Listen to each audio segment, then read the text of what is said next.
Hello বন্ধুরা, তো আমি আবার চলে এসেছি আর একটা ব্লগ নিয়ে। দেখতেই পাচ্ছি আমি কড়াতে তেল দিয়ে দিয়েছি আর কতগুলো বড়ি ভেজে নিচ্ছি। তো এটাও হচ্ছে আজকে মাছের ঝোল করব, বড়ি আলু সবজি টবজি দিয়ে সব দেখিয়ে দেবো তোমাদের। তো আপাতত আমি বড়িগুলোই ভাজছি, লাল লাল হয়ে গেছে বড়িগুলো। এবার আমি এগুলো সব সরিয়ে নেব। তো দেখো বন্ধুরা, বড়িগুলোকে সব তুলে নিয়েছি। আর যেটা দেখো বন্ধুরা, এই সব সবজি দিয়ে আমি রান্নাটা শুরু করব। তো দেখো বন্ধুরা, আমি শীতের সব রকম সবজি দিয়েই ঝোলটা বানাবো। তো এখানে দেখো জিরে আর তেজপাতা রয়েছে।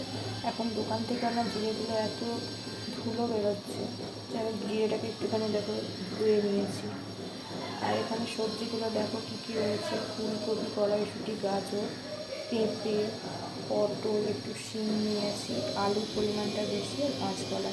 তোমরা স্প্রে আরও যদি পারো সবজি দিতেও পারো, বা এর থেকে কিছু সবজি তোমরা ইগনোর করতে পারো। আমি সব কিছু দিয়েই ঝোল করতে খুব ভালোবাসি, আর আমাদের বাড়িতে ঝোলটাই বেশি চলে। তো চলো ঝোলটা স্টার্ট করা যাক। তো প্রথমে আমি কড়াতে তেজপাতাটা দিয়ে দিলাম, জিরেটা দিয়ে দিলাম।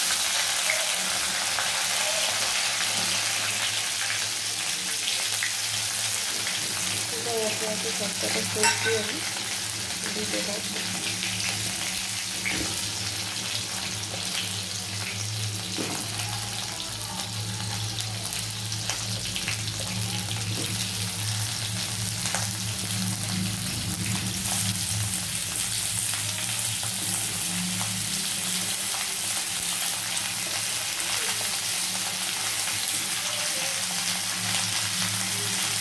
দেখতে পাচ্ছি সবকটা সবজি দিয়ে দিলাম। এবার এটাকে একটু ভালো করে ভেজে নেব।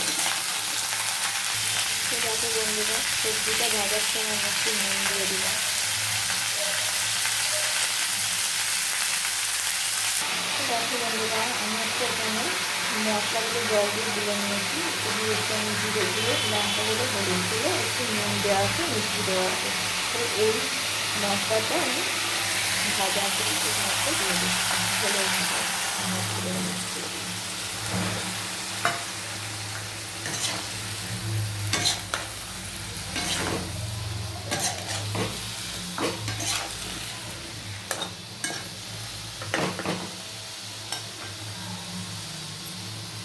মুখটাকে একটু ঢাকা দিয়ে একটুখানি ভাত দিয়ে নেব। সেদ্ধ সেদ্ধ হয়ে গেলে তারপরে মাছগুলো আমি বড়ি আর মাছগুলো দিয়ে দেবো। দেখো বন্ধুরা, সবজিগুলোকে আমি ভালো করে কষিয়ে নিয়েছি। এবার আমি এর মধ্যে জল দিয়ে দেবো।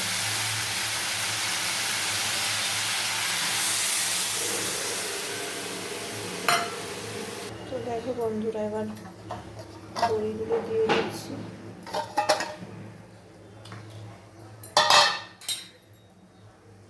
এতে আমি স্বাদ মতো নুন মিষ্টি দিয়ে দিয়েছি, সেটা ক্যামেরা করিনি।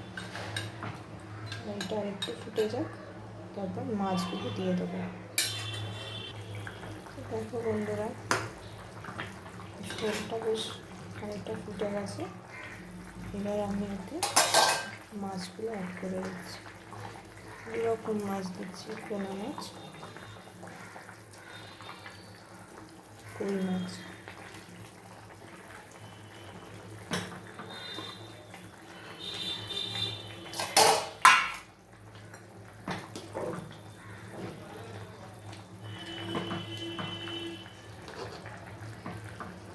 বড়ি দিয়ে, কপি দিয়ে, ফুলকপি দিয়ে, বিশেষ করে কই মাছের ঝোল খেতে ভীষণ টেস্টি হয়।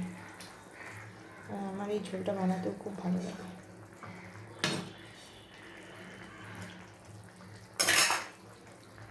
দেখো বন্ধুরা, ঝোলটা কমপ্লিট হয়ে গেছে।